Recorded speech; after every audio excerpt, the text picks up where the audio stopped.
Bem, vamos iniciar aí a nossa aula de arte de hoje. Hoje nós vamos continuar falando sobre arte egípcia. Vai ser a nossa última aula aí de arte egípcia, tá? Nós vamos falar sobre o processo de mumificação e fazer aí uma retomada de tudo que já foi passado sobre a arte egípcia, tá bom? Por que é importante falar do processo de mumificação? Todo tipo de arte que foi produzido na época do Egito Antigo tinha a ver com os rituais, com a religiosidade, com os que eles acreditavam. E o que é que eles acreditavam? Na vida após a morte, no culto aos faraós, aos deuses, e esses deuses propiciavam aí aos faraós essa vida após a morte, tá? Então estava tudo ligado a esse fator aí da vida após a morte, a construção das pirâmides, que seriam os túmulos que seriam para guardar essa múmia.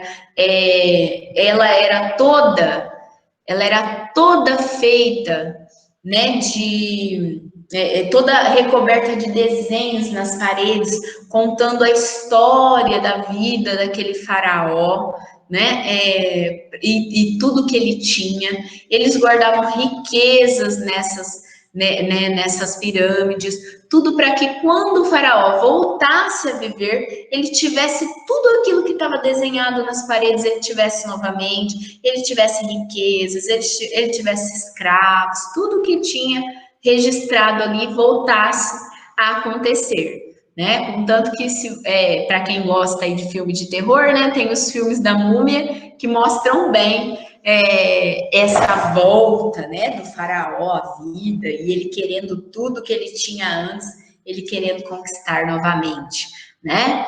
Então, nós vamos falar hoje aí sobre o processo de mumificação, tá? Vou compartilhar aí a tela com vocês.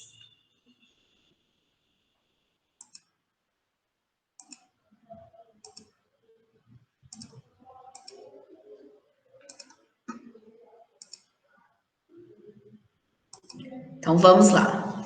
A mumificação é o nome do processo aprimorado pelos egípcios, em que retiravam-se os principais órgãos, além do cérebro do cadáver, dificultando assim a sua decomposição.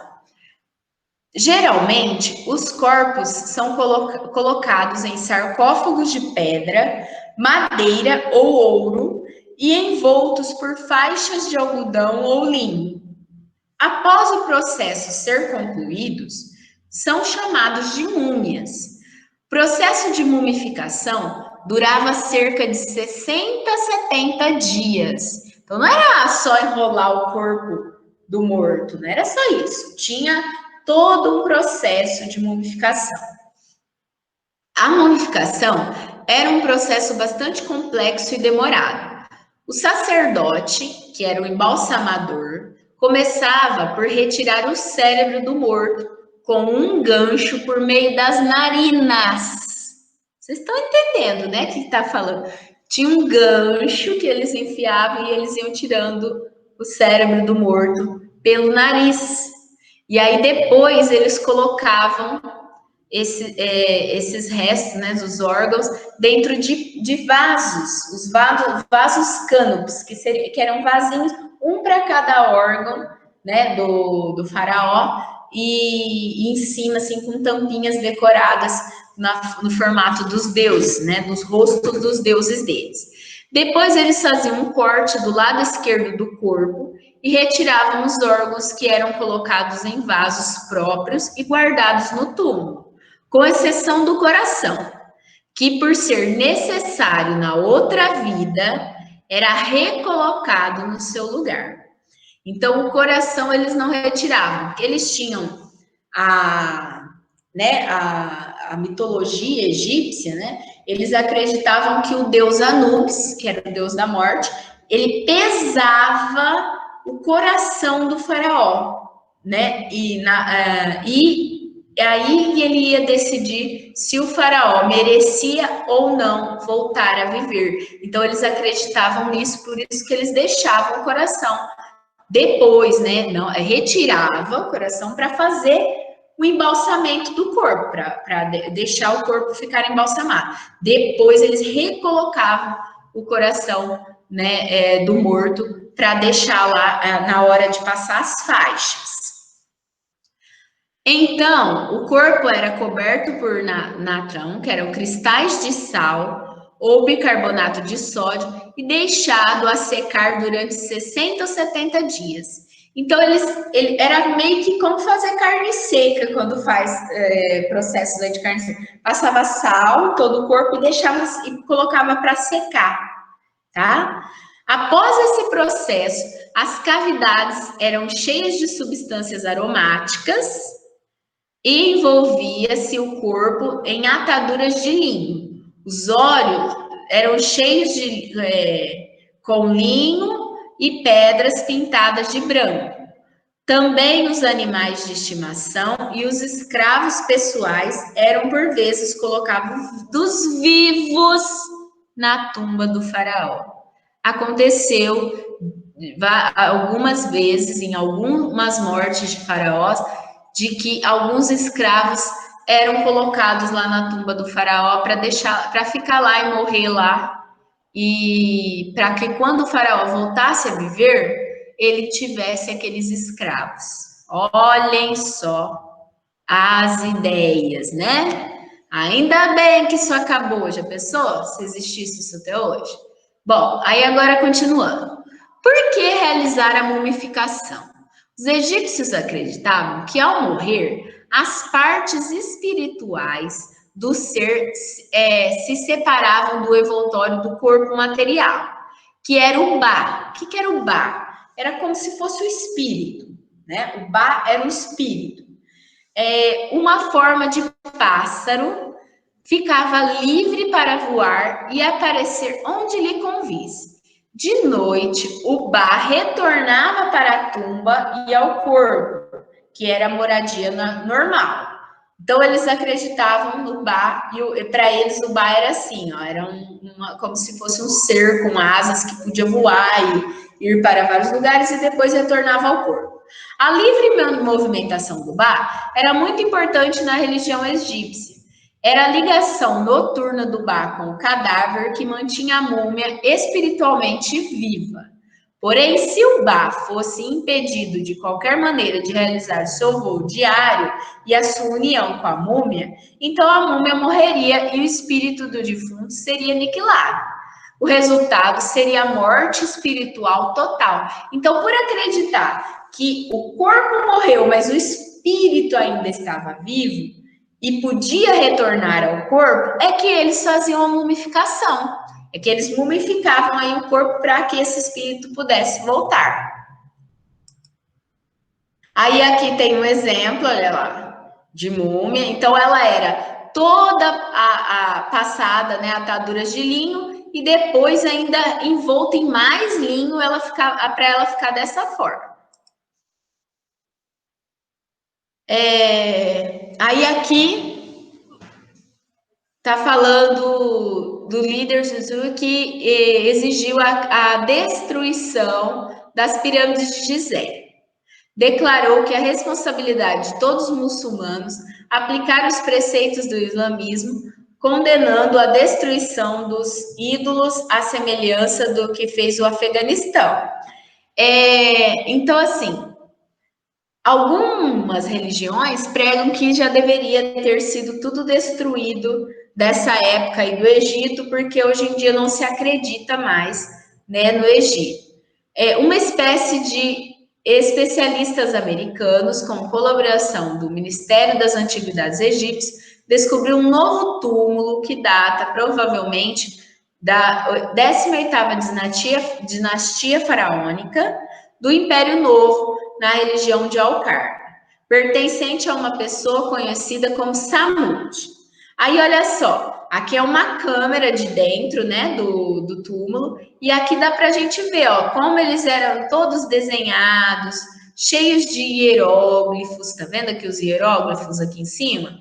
É claro, alguns caíram com o passar dos anos, ó, acabaram, né, se estragando, caindo da parede, mas boa parte ainda está inteira, intacta, que dá para ver, dá para ler, quem consegue decifrar aí os hieróglifos sagrados. Olha aqui, exemplos dos desenhos com a lei da frontalidade que vocês estudaram, tá? Então, a mumificação do corpo era necessária porque eles acreditavam que a alma, que era o Ba, voltava ao corpo. Bom, meninos, agora nós vamos fazer meio como se fosse uma revisão de tudo que a gente já viu aí sobre arte egípcia, tá bom? Deixa eu só abrir.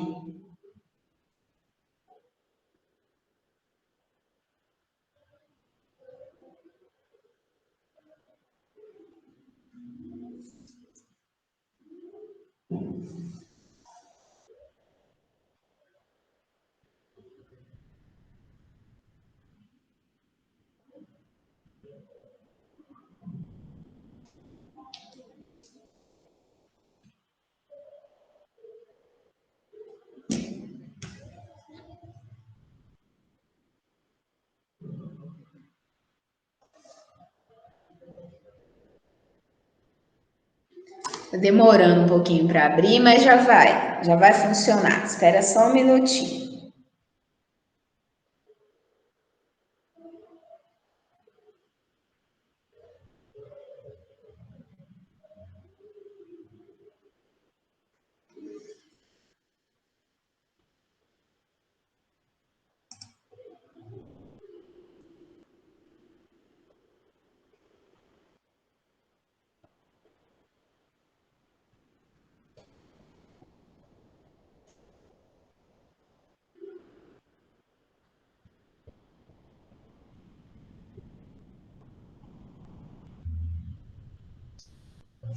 Aí, vamos lá.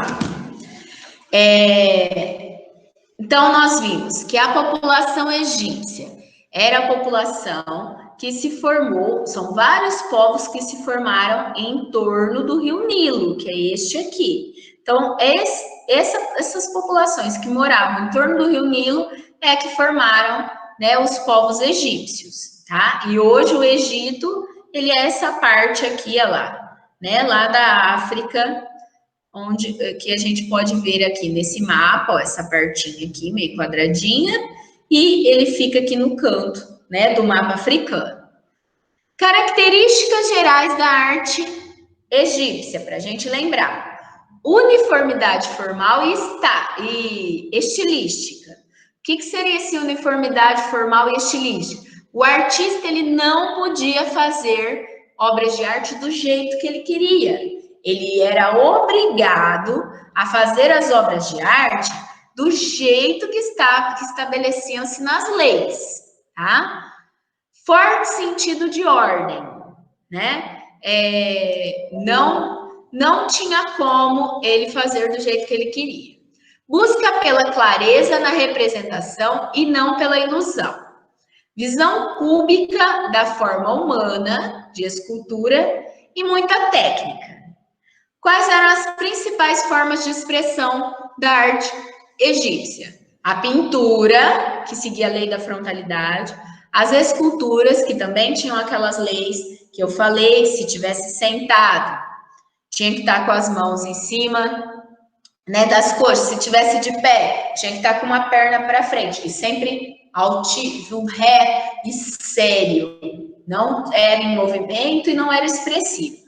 Relevos, então tinham altos relevos ou baixos relevos feitos nas paredes, né, dos templos, e a arquitetura, grandes templos, grandes pirâmides, grandes mastabas, né? Então foi um povo muito rico na parte da arquitetura também. Também existiam as esfinges, os totens, as esfinges aquela que tinha o corpo de animal e cabeça humana, ou o contrário, né? E os totens eram aqueles pilares grandes, cheios de gravuras de baixos relevos de hieróglifos, que era a escrita sagrada.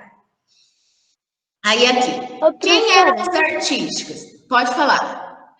pra que serviam as esfinges? Para proteção. Eles acreditavam que as esfinges protegiam o local dos maus espíritos. Então era para proteger, tá? Vocês já viram aquelas igrejas góticas que tem aqueles gárgulas, igual do Corcunda de Notre Dame, que tem aqueles bichinhos assim, não é? É para proteção. A mesma coisa também existem as carrancas que o povo coloca na frente do barco, né? Uns bichinhos assim meio a carinha meio feia assim, é tudo porque é para proteção. A mesma coisa acontecia nas esfinges. As esfinges eram símbolos de proteção. E acreditava-se, né, na lenda, acreditava-se que ela tinha o poder de criar a vida. Se alguma pessoa estivesse ameaçando, por exemplo, o túmulo dos faraós, se alguma pessoa tentasse entrar lá, ela criava a vida e devorava aquela pessoa. Então acreditava-se nisso também. Tá? Então era para proteger. A função da esfinge era proteger. Aí agora olha lá. Quem eram os artistas e para quem trabalhavam? Os artistas trabalhavam para sacerdotes e para os faraós. Existiam oficinas que funcionavam nos palácios e nos templos. E os artistas podiam ser trabalhadores livres ou escravos, tá? E o que eles faziam? Oferendas aos deuses, monumentos decorativos para vistorias do faraó e propagandas. Olha só, a escultura, né, da máscara do Tutankhamon que eu pedi até para vocês desenharem, feita em ouro, a máscara mortuária do Tutankhamon. Aqui é um exemplo de escultura egípcia, né? E quem era o faraó? Ele era considerado um ser divino que exercia completo domínio sobre o povo. Então ele era considerado um deus. O faraó era um deus na terra que todo mundo tinha que respeitar. Desde o escravo lá até o sacerdote, que era o mais alto, né? Depois do faraó e da rainha, né? Eles todos deviam respeito ao faraó, porque o faraó era um ser divino, era um Deus vivo, um Deus na terra. A partir desse mundo, retornava para junto para os deuses. Então, acreditava-se que quando ele morria, ele voltava, né, a viver junto com os deuses. No que os antigos egípcios acreditavam? Acreditavam que o povo precisava ser preservado para que o corpo, desculpa, precisava ser preservado para que a alma continuasse existindo. Junto ao corpo deveria ser preservada também uma imagem fiel do morto. As pinturas e modelos encontrados nos túmulos estão associadas à ideia de fornecer pistas para a alma no outro mundo. Então, ah lá, aqui nós temos um escriba, que era o cara que sabia escrever na sociedade egípcia, sabia escrever os hieróglifos, né? É uma espécie de escultura egípcia também, feita em calcário, pintado e cristais de rocha. Se, ah lá, também reto, ó, o corpo reto, também sério, sem expressão facial, só que aqui ele está, né, ajoelhado, ele não está sentado, então não precisa colocar as mãos em cima da coxa. Nesse caso aqui, olha lá, que está de pé, tinha lá a regra de um pé ser mais à frente e também sempre retinho e com o rosto mais sério. Outro exemplo de escultura lá, de pé, ó o pezinho para frente, que era a regra. E nos relevos, o que era o relevo? Olha aqui, era feito na própria parede, só que ou era em alto relevo, ou era cavado, que aí ficava embaixo relevo. Nesse caso, nós temos um alto relevo, olha lá, dá para ver que ele sai, né, para fora, que ele fica em alto relevo. Também seguindo a lei da frontalidade, olha lá, o tronco de frente e os membros de perfil, olha lá, os membros de lado, a cabeça, os pés, né, os braços de lado, tá? E isso tudo aqui, ó, são os hieróglifos, que são as escritas sagradas egípcias. Aí aqui, pintura, exemplo de pintura, seguindo a lei da frontalidade. Mais um exemplo de pintura.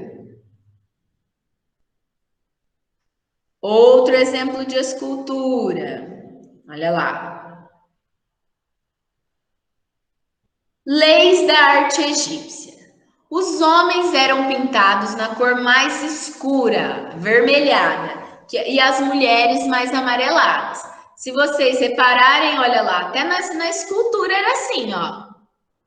Os homens eram avermelhados, que na verdade era marrom, né, daquela época, e as mulheres mais amareladas, mais clarinhas, tá?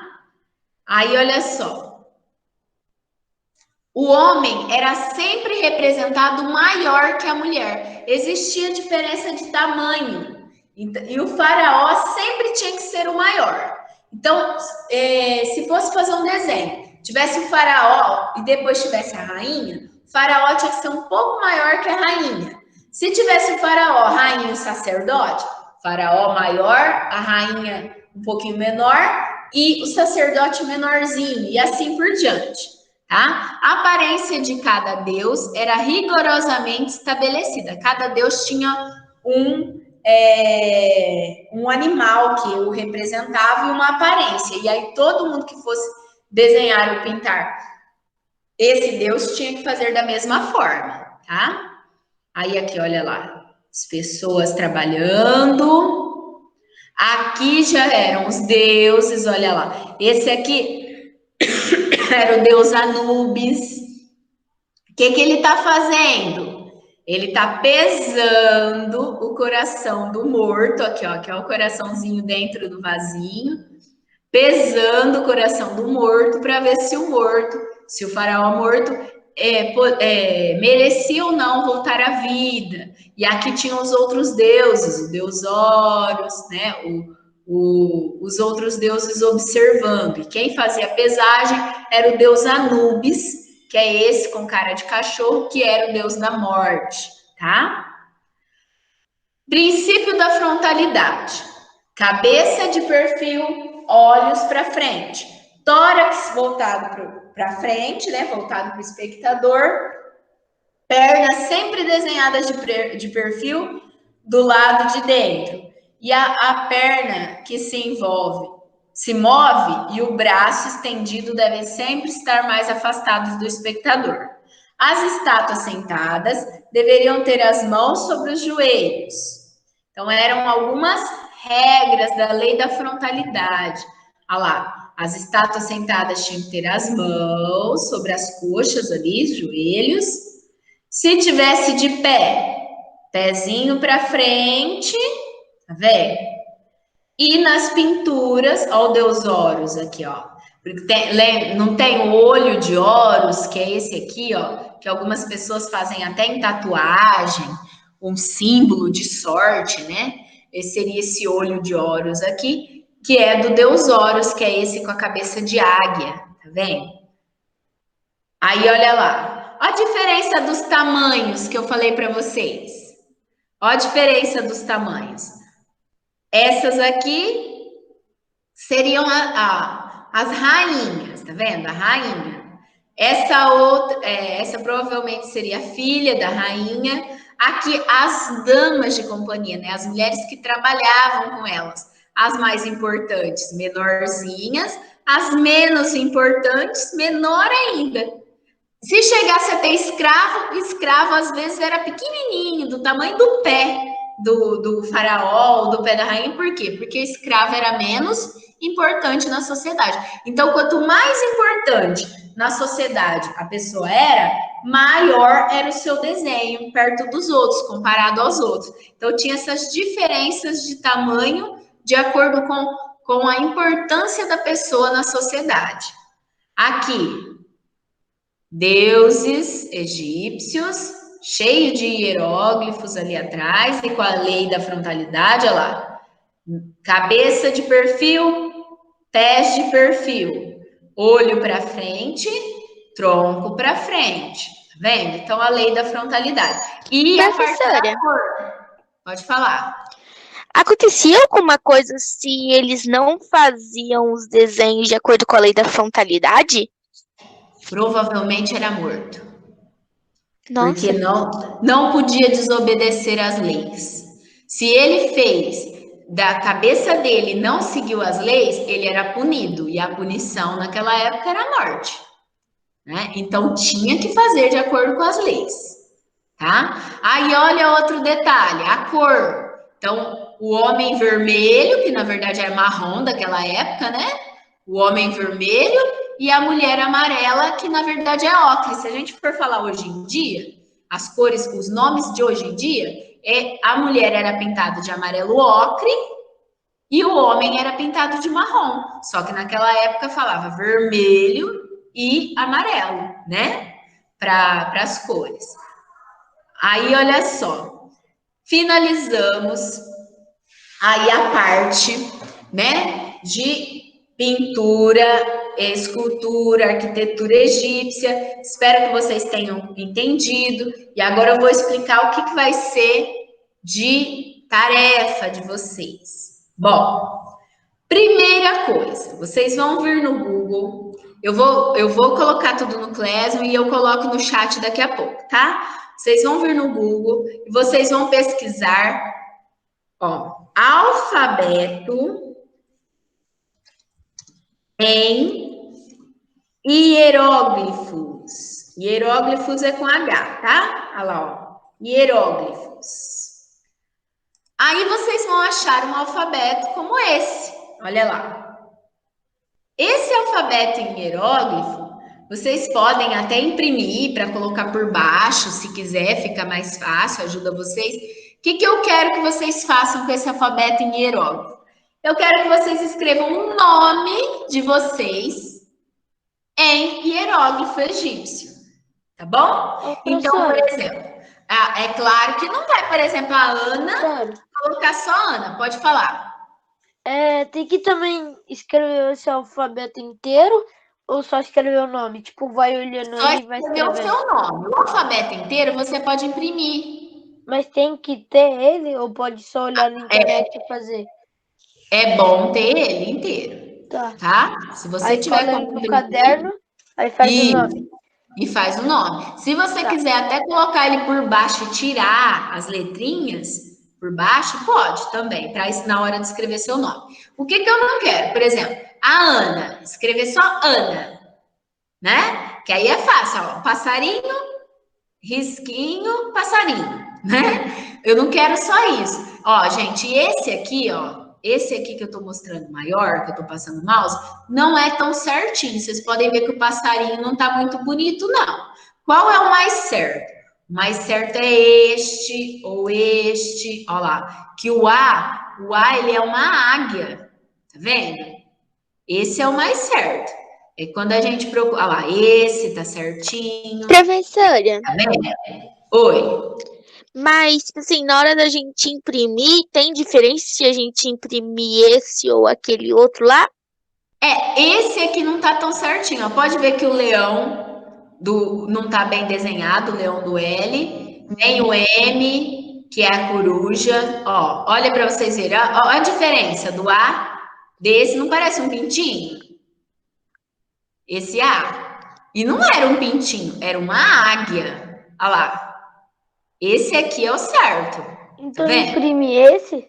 Então, tentem imprimir esse, que é uma águia, tá vendo? Esse é o melhor. Esse é o mais certinho. Então, olha só. Por quê? Porque pintinho, na verdade, os pintinhos eram o W e o U. Ó, eles eram pintinhos. Agora, o A não. Professora. Oi. O I e o E era a mesma coisa para escrever? Qual?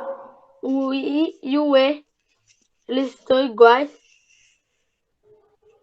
Sim, algumas letras eram iguais, algumas letras eram o W... era o mesmo som, então era igual, tá? Uhum. Não tem problema, é assim mesmo, tá? Por exemplo, o W e o I e o E, eles tinham o mesmo som. Então, eles eram iguais. Agora, tinha alguns que tinham alguma diferencinha. Por exemplo, o K é só como se fosse uma panelinha, tá vendo? Ó, o C e o X já eram Professora, iguais. Pode falar. Ai, esqueci o nome da letra. É... Calma aí, eu vou lembrar, professora. Pode conversar. Tá. Então, deixa eu só falar. Não é só isso. Então, de tarefa, de arte, vocês têm que escrever o seu nome com alfabeto em hieróglifos e eu também quero o desenho de um deus egípcio.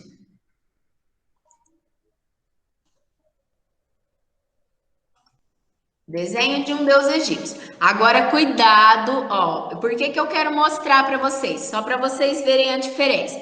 Cuidado com esse daqui, ó. Aparecem esses modernos aqui. Esse aqui tá de acordo com a lei da frontalidade? Não, né? Então, esse é um deus egípcio? É, mas é um deus egípcio feito fora da lei da frontalidade. Não, eu quero na lei da frontalidade. Então, o certo seria esse. professora, Tá vendo? Pode falar. pode fazer só a cabeça do Nubes, Não, eu quero assim, ó, o corpo o corpo inteiro. inteiro? Mas ele pode Corpo inteiro. imprimir ou tem que desenhar?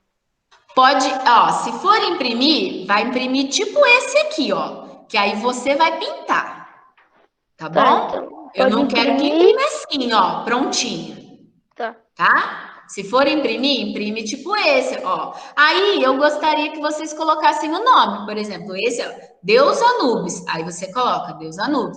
Esse daqui já é, ó, esse outro é o Deus Horus. Aí colocaria Deus Horus. É só pesquisar no site, entrar no site que tem os nomes deles.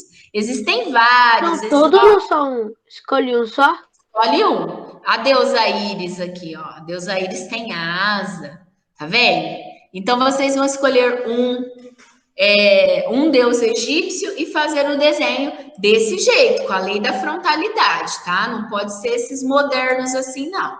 Tá bom? Deu para entender, né? Então, duas tarefinhas. Fazer o desenho do deus egípcio e pintar direitinho com a lei da frontalidade e fazer o seu nome em hieróglifo, tá bom? Essa é a tarefa de arte de hoje. Bom, meninos, então a parte, né, de arte fica por aqui.